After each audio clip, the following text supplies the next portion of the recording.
Om Shanti. Om Shanti. Good morning. आज प्यारे मीठे बाप दादा के 11/6/2023 के अनमोल महावाक्य सुनते हैं। रिवाइज डेट है 9/1/1995।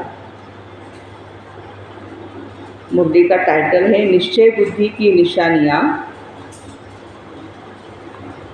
निश्चित विजयी और सदा निश्चिंत स्थिति का अनुभव।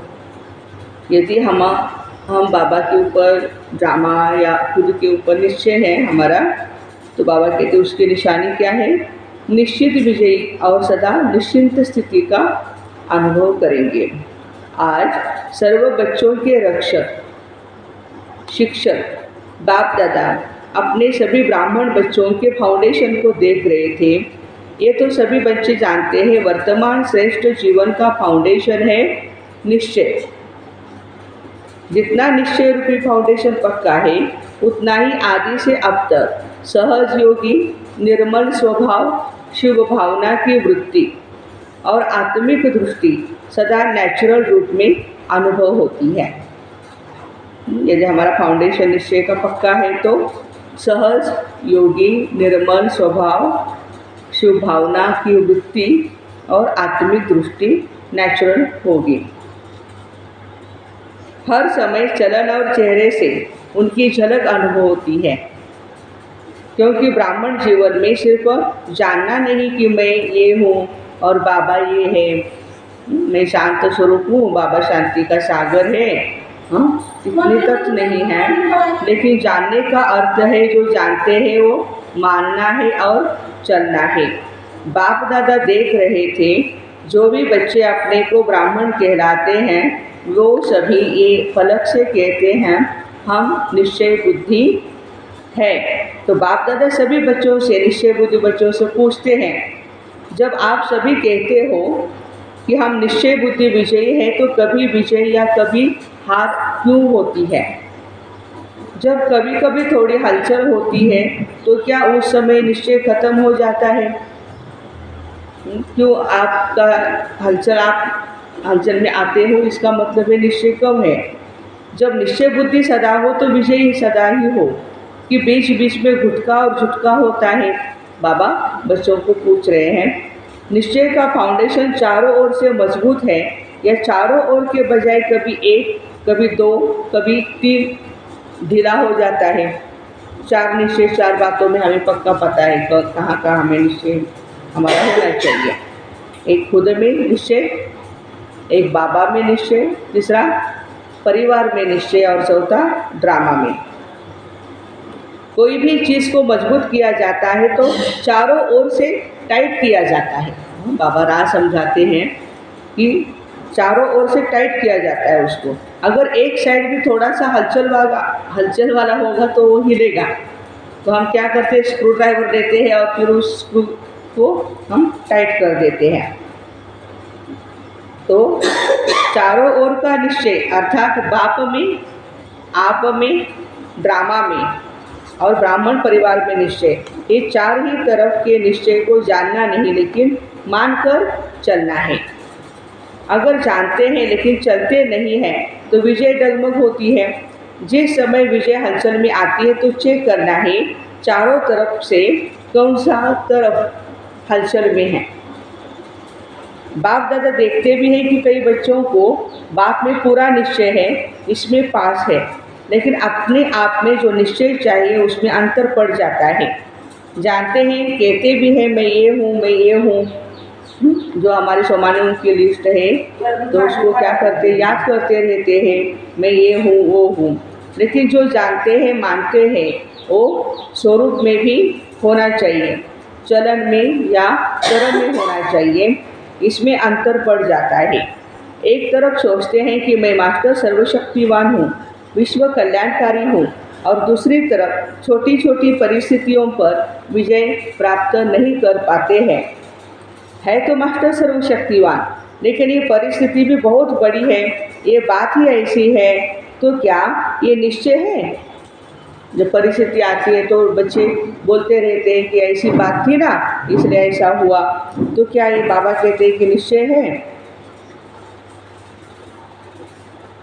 कहते हैं मैं विश्व कल्याणकारी हूँ, लेकिन विश्व को तो छोड़ो, स्व के कल्याण में भी कमजोर होते हैं। अगर उस समय उन्हें कहो क्या स्वयं को परिवर्तन कर स्व कल्याणकारी नहीं बन सकते, तो जवाब देते हैं है तो हम विश्व कल्याणकारी, लेकिन स्व कल्याण बहुत मुश्किल है, ये बात बदलना बहुत ही मुश्किल है। तो बाबा कहते आपका टाइटल क्या है? विश्व कल्याणकारी या कमज़ोर? तो स्व में भी परिस्थिति प्रमाण, समय प्रमाण, संबंध संपर्क प्रमाण निश्चय स्वरूप में आए। ऐसे निश्चय बुद्धि की ही विजय हुई पड़ी है। जैसे सभी को ये पक्का निश्चय है मैं श्रेष्ठ आत्मा हूँ। इसके लिए कोई दुनिया के वैज्ञानिक भी आपको हिलाने की कोशिश करे, क्या हिलाएंगे? कैसे हिलाएंगे? कि आप आत्मा नहीं हो, आप शरीर हो, तो भी हम बच्चे नहीं मानेंगे और ही उनको मनाएंगे कि नहीं ये शरीर तो पंच महाभूत का पुतला है, उसको हमें छोड़ना है, लेकिन हम आत्मा है। तो जैसे ये पक्का हो गया है कि मैं शरीर नहीं आत्मा हूँ, कौन सी आत्मा हूँ ये भी पक्का है। ऐसे निश्चय बुद्धि की विजय भी इतनी ही निश्चित है। हार असंभव है, विजय निश्चित है, और ये भी निश्चित है कि बातें भी अंत तक आनी ही है। लेकिन उसमें विजयी बनने के लिए एक ही समय पर चारों ही तरफ का निश्चय पक्का होना चाहिए। चारों ही तरफ माना चार फाउंडेशन, चार निश्चय, चार बातों में हमारे पक्के होने चाहिए। 3 में निश्चय है और 1 में नहीं है तो भी विजय नहीं होगी। खुद पर निश्चय है, बाबा पर निश्चय नहीं है, या परिवार पर निश्चय नहीं है, तो भी बाबा कहते विजय नहीं हो सकती है। ड्रामा पर निश्चय विजय वाले को मेहनत नहीं करनी पड़ेगी, निश्चित विजय वाले को मेहनत नहीं करनी पड़ती। कई बार कई कहते हैं ना बाप दादा तो बहुत अच्छे हैं, वो तो पक्का है, लेकिन वो है ही बाप और हम उनके बच्चे, हमारा बाप से ही संबंध है, लेकिन दैवी परिवार में खिटखिट होती है,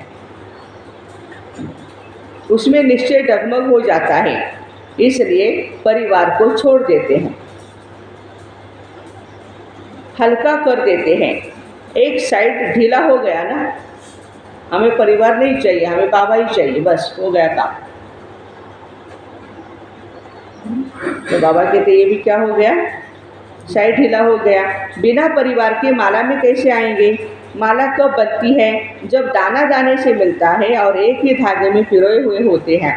अगर अलग अलग धागे में अलग अलग दाना हो तो उसको माला नहीं कहेंगे, परिवार है माला। अगर परिवार को छोड़कर 3 निश्चय पक्के हैं तो भी विजय निश्चित नहीं होगी। चलो परिवार की खिटखिट से किनारा कर लो, बाप का सहारा हो, परिवार का किनारा हो तो चलेगा? काम तो बाप से है या भाइयों से है? बाप से काम है, वर्षा बाप से मिलना है, भाई बहनों से क्या मिलेगा? लेकिन ब्राह्मण जीवन में यही न्यारापन है कि धर्म और राज्य दोनों ही स्थापन हो रहे हैं। सिर्फ धर्म की स्थापना नहीं, यहाँ राज्य की भी स्थापना हो रही है। तो राज्य में तो भाई बहनें होने ही चाहिए, और हम यहाँ भाई बहनों से किनारा करेंगे तो राज्य में नहीं आएंगे वो। तो धर्म पिताएं सिर्फ धर्म की स्थापना करते, बाप की विशेषता है धर्म और राज्य की स्थापना, इसलिए भगवान को धर्मराज कहते हैं। तो राज्य में एक राजा क्या करेगा? बहुत अच्छा तख्त है, ताज भी बहुत अच्छा है, लेकिन अकेला है, क्या करेगा वो? अकेला क्या करेगा? राजधानी भी चाहिए ना, तो राजधानी अर्थात ब्राह्मण परिवार सो राज परिवार, इसलिए ब्राह्मण परिवार में हर परिस्थिति में निश्चय बुद्धि, तब राज्यभाग्य में भी राज्य अधिकारी बनेंगे। ऐसे नहीं समझना, कोई बात नहीं, परिवार से नहीं बनती तो बाप से ही बनती है, कई कई ऐसे भी कहते हैं ना, ड्रामा अगर भूल जाता है तो बाप तो याद रहता ही है, लेकिन कोई भी कमजोरी एक ही समय पर होती है। स्वस्थिति अर्थात स्वनिश्चय भी अगर कमजोर होता है तो विजय निश्चित के बजाय हलचल में आ जाते हैं। बाबा कहते खुद के ऊपर का भी निश्चय यदि नहीं है, जिसको हम सेल्फ कॉन्फिडेंस कहते हैं, आत्मविश्वास, वो भी नहीं है तो भी हलचल में आएंगे। तो बाप दादा निश्चय के फाउंडेशन को आज चेक कर रहे थे। तो क्या देखा? सदा 4 प्रकार का निश्चय एक समय पर साथ नहीं रहता, कभी रहता है कभी हिलता है, इसलिए सदा विजय का अनुभव नहीं कर पाते। फिर सोचते होना तो ये चाहिए, लेकिन पता नहीं क्यों नहीं हुआ। किया तो बहुत मेहनत, सोचा तो बहुत अच्छा था, लेकिन सोचना और होना इसमें अंतर पड़ जाता है। इसका अर्थ है निश्चय के चारों तरफ मजबूत नहीं है। चारों तरफ माना हमारे जो 4 फाउंडेशन बाबा ने बताए हैं, चारों में हमारा निश्चय नहीं है। हंसी की बात यह है, कहते हैं ड्रामा है, ड्रामा में हर एक का पार्ट है, इसलिए ऐसे हुआ है। तो ड्रामा, लेकिन अच्छी तरह से हिल भी रहे हो कभी संकल्प में हिलते, कभी बोल में हिलते हैं, और कभी कर्म तक भी हिलते रहते हैं। उस समय क्या लगता है? दृश्य सामने लाओ। बाबा कहते जो हिलते रहते हैं उनको देख, वो दृश्य सामने लाओ। इसका अर्थ है निश्चय के चारों तरफ मजबूत नहीं है, कभी संकल्प में हिलते, कभी बोल में, कभी कर्म में। ड्रामा ड्रामा कहते भी हैं और हिल डुल भी रहे हैं। जैसे गंगाराम नलके पे नहीं बैठना, उसको तो पता था, बैठा भी है नलके पर और बोल रहा है गंगाराम, ऐसे भी होता है। ड्रामा ड्रामा कह भी रहे हैं और हिल भी रहे हैं, लेकिन निश्चय बुद्धि की निशानी है निश्चित विजयी। अगर विधि ठीक है तो सिद्धि प्राप्त न हो, ये हो नहीं सकता। तो जब भी कोई भी कार्य में विजय प्राप्त नहीं होती है तो समझ लो निश्चय में कमी है। चारों ओर चेक करो, एक ओर नहीं। खुद को भी देखो, ड्रामा पर कितना निश्चय वो भी देखो। और बात निश्चय बुद्धि की निशानी, जैसे निश्चित विजय है वैसे निश्चिंत होंगे। यदि बाबा कहते हैं कि विजय आपकी होती है तो आप निश्चिंत रहेंगे, कोई भी व्यर्थ चिंतन आ नहीं सकता है, ये निशानी है। सिवाय शुभ चिंतन के व्यर्थ का नाम निशान नहीं होगा। ऐसे नहीं व्यर्थ आया फिर उसको हमने भगाया। निश्चय बुद्धि के आगे व्यर्थ आ नहीं सकता, ये क्या है? निशानी है। जो निश्चय बुद्धि है उसके ऊपर, उसके पास व्यर्थ नहीं आता। क्योंकि क्यों, क्या, कैसे ये व्यर्थ है? जब ड्रामा के राज को जानते हैं, आदि मध्य अंत को जानने वाले हैं, तो जो ड्रामा के आदि मध्य अंत को जानने वाले हैं वो छोटी सी बात के आदि मध्य अंत को नहीं जान सकते क्या? न जानने के कारण क्यों, क्या, कैसे, ऐसे वैसे ये व्यर्थ संकल्प चलते हैं। अगर ड्रामा में अटल निश्चय है, नॉलेजफुल भी है, पावरफुल भी है, तो व्यर्थ संकल्प हिलाने की हिम्मत नहीं रख सकते। बाबा कहते यदि ड्रामा में पक्का निश्चय है, नॉलेजफुल है, तो आपको कोई हिला नहीं सकता है और पावरफुल भी हो। परंतु जब हिलते हैं ना तो सोचते हैं पता नहीं क्या होगा, तो बाप दादा हंसते हैं। ड्रामा के आदि मध्य अंत को जान लिया, अपने 84 जन्मों को जान लिया, और एक बात को नहीं जानते हैं। इसलिए कहते हैं कभी कभी बच्चे पता नहीं ऐसा क्यों होता है, पता नहीं ऐसा क्यों होता है। पता क्यों नहीं है? ड्रामा है तो पता होना ही चाहिए आपको। होशियारी दिखाते हैं ना समय प्रति समय। कल्प वृक्ष के सभी पत्तों को जानते हो कि नहीं? बाबा पूछ रहे हैं। सभी वृक्ष के फाउंडेशन में बैठे हो ना?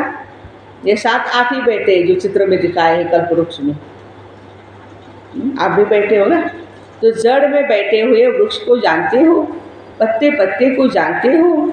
ये पत्ता या पता नहीं कैसे होगा, क्या होगा। तो निश्चय की निशानी है निश्चिंत स्थिति। हमारा निश्चय है बाबा के ऊपर, ड्रामा के ऊपर, तो निश्चिंत स्थिति होगी। इसका अनुभव करो, होगा नहीं होगा, क्या होगा, कर तो रहे हैं, देखें क्या होता है, इसको निश्चिंत नहीं कहते। और फिर बाबा के आगे ही फरियाद करते हैं, बाबा आप तो हमारे मददगार हो। फिर क्या कहते हैं, आप ही हमारे रक्षक हो, आप ये हो वो हो, याद दिलाते बाबा को। फरियाद करना अर्थात अधिकार गंवाना। कंप्लेंट करना माना बाबा कहते हैं कि अधिकार गंवाना। अधिकारी फरियाद नहीं करेंगे, ये कर लो ना, ये हो जाए ना, तो निश्चय बुद्धि अर्थात निश्चिंत। तो ये प्रैक्टिकल निशानियाँ अपने आप में चेक करो, ऐसे अलबेले नहीं रह जाना, हम तो है ही निश्चय बुद्धि। कौन सा निश्चय कमज़ोर है चेक करो और फिर उसको चेंज भी करो। कई तो खाली चेक करते हैं, चेंज नहीं करते हैं। तो बहुत काल से स्वयं में दिल शिकस्त के संस्कार पक्के होते जाते हैं। तो सिर्फ चेक नहीं करना, लेकिन चेकर के साथ साथ मेकर भी बनना। चेक करने का अर्थ है सेकंड में चेंज करना। तो बहुत काल के संस्कार है वही अंत में अवश्य सामना करते रहेंगे। कोई सोचे अंत में तो सिवाय बाप के और कुछ नहीं सोचूंगा, लेकिन ऐसे हो नहीं सकता। बहुत काल का समय चाहिए उसके लिए, अभ्यास चाहिए। नहीं तो सेकंड में सोचेंगे शिव बाबा शिव बाबा शिव बाबा, और दूसरे सेकंड माया कहेगी नहीं नहीं तुम्हारे में कोई शक्ति नहीं है, तुम बहुत कमज़ोर हो, तो युद्ध चलती रहेगी। यदि निश्चिंत नहीं होंगे तो ब्राह्मण जीवन के अंतकाल का जो लक्ष्य वर्णन करते हो ना, वो सहज कैसे होगा। अगर अंत तक ये व्यर्थ संकल्प होंगे तो वही भूतों के यमदूतों के रूप में आएंगे, और कोई यमदूत नहीं आते हैं। कहते हैं ना डरावने यमदूत आते हैं। व्यर्थ संकल्प अपनी कमजोरियाँ यही यमदूत के रूप में आते हैं। यमदूत क्या करते हैं, डराते हैं, और दूसरों के लिए कहेंगे विमान में जाएंगे। तुकाराम महाराज के लिए बोलते थे ना कि वो वैकुंठ गए। कैसे गए, विमान से। विमान लेने के लिए आया था उनको, भगवान लेने आए और ले करके गए, माना उड़ती कला में चले गए। कोई विमान आदि नहीं है, लेकिन उड़ती कला का अनुभव है। इसलिए पहले से ही चेक करके चेंज करो। कब तक करेंगे, बाप दादा को खुश तो कर देते हैं ना, हाँ बाबा हम ये करेंगे। प्रतिज्ञा भी लिख देते हैं कि वो कागज तक ही रहते हैं या जीवन तक रहता है। अच्छा, आज मधुबन निवासियों का टर्न है। मधुबन वाले से तो विशेष बाप दादा का स्नेह है, सबसे है, लेकिन फिर भी थोड़ा सा ज़्यादा विशेष मधुबन वालों से स्नेह है। क्यों? क्योंकि निमित्त है, बाबा का घर जो संभाल रहे हैं ना। फिर भी देखो आप आते हैं, खातरी होती है। मधुबन वाले खातरी करने में पास है ना। मेहमान निवाजी करना भी ये महानता है। जिसको मेहमान निवाजी करना आता है वो महान हो जाता है। सिर्फ खाने पीने से नहीं, लेकिन दिल के स्नेह की मेहमान निवाजी वो सबसे श्रेष्ठ है। चाहे पिकनिक कितनी भी करा लो, लेकिन दिल का स्नेह नहीं मिला तो कहेंगे कुछ नहीं मिला। तो मधुबन वाले देह के दिल के स्नेह से मेहमान निवाजी करते हैं। करते हो ना कि कोई नीचे ऊपर करेंगे तो कहेंगे बाप दादा ने ऐसे ही कहा था। ऐसे नहीं करना। स्नेह के सागर के बच्चे हो ना, कब तक स्नेह देंगे, नहीं। गागर के बच्चे नहीं, सागर के बच्चे बेहद अंत तक स्नेह देते रहेंगे। स्नेह से मेहमान निवाजी करेंगे। सबसे पास स्नेह का स्टॉक है ना, माताओं के पास है, कुमारियों के पास है, पांडवों के पास भी है। सागर है या थोड़ा है, बाबा पूछ रहे। कभी क्रोध तो नहीं आता है। जब स्नेह के सागर है तो क्रोध कहाँ से आएगा। किसके संस्कारों को जानकर सेटिस्फाई करते हो ना, चाहे वो रॉन्ग है, लेकिन आप तो नॉलेजफुल हो ना, आप तो जानते हो ना ये क्या है और उस समय क्या कहते हैं। इसने ऐसे किया ना, इसलिए मैंने ऐसे किया। रॉन्ग से रॉन्ग हो गया तो क्या कमाल की, उसने रॉन्ग किया, आपने भी उसका रिस्पॉन्ड रॉन्ग कर दिया। कई कहते हैं क्रोध तो एक बार ही करते हैं तो कुछ नहीं होता, बार बार करता रहता है। तो जानते हो जिसका स्वभाव ही क्रोध का है वो क्रोध नहीं करेगा तो क्या करेगा।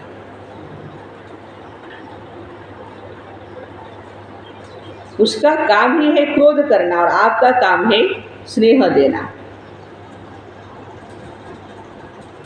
वो 10 बारी क्रोध करे, आप एक बारी तो जवाब देंगे ना, नहीं देंगे तो वो 20 बारी करेगा, फिर क्या करेंगे। तो इतनी सहन शक्ति है। या उसने 10 किया आपने आधा किया, कोई हर्जा नहीं। उसने झूठ बोला आपने क्रोध किया तो क्या ठीक हुआ। फिर बड़े बहादुरी से कहते हैं झूठ बोला ना इसलिए क्रोध आ गया।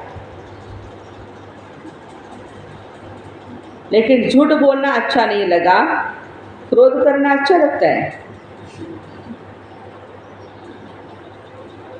स्नेह के सागर के मास्टर स्नेह के सागर बच्चे हो तो मास्टर स्नेह के सागर के नयन, चैन, दृष्टि, वृत्ति जरा भी और कोई भाव में नहीं आ सकती। यदि थोड़ा थोड़ा जोश आ गया तो क्या उसको स्नेह का सागर कहेंगे या स्नेह का लोटा कहेंगे।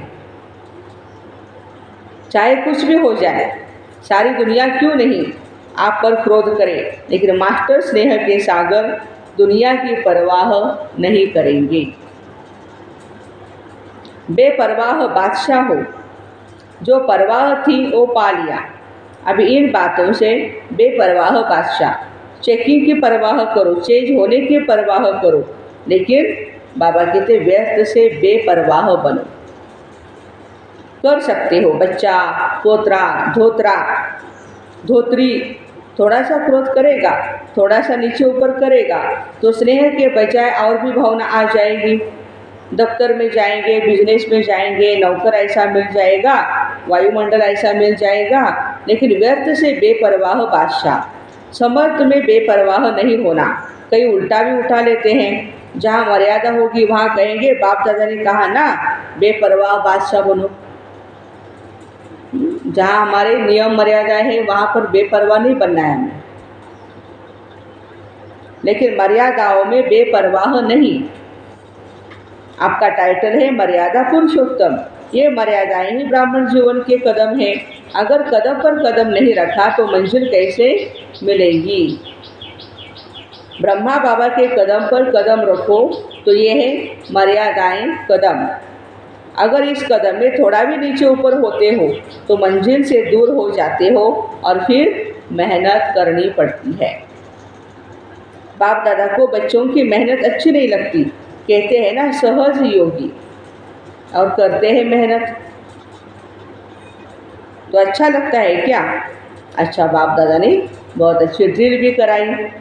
तो चारों ओर के सर्वनिश्चय बुद्धि श्रेष्ठ आत्माएं, सदा निश्चित विजयी आत्माएं, सदा निश्चित आत्माएं, निश्चिंत आत्माएं, सदा श्रेष्ठ विधि द्वारा वृद्धि करने के निमित्त बनने वाली आत्माएं, विशेष आत्माएं, सदा एक बाप, एक बल, एक भरोसे में अचल आडोल रहने वाले समीप आत्माओं को बाप दादा का याद प्यार और नमस्ते। हम रूहानी बच्चों की रूहानी माता पिता बाप दादा को याद प्यार, गुड मॉर्निंग और नमस्ते। वाह बाबा वाह, शुक्रिया बाबा शुक्रिया। आज का वरदान है दिल के स्नेह और संबंध के आधार पर समीपता का अनुभव करने वाले निरंतर योगी भव।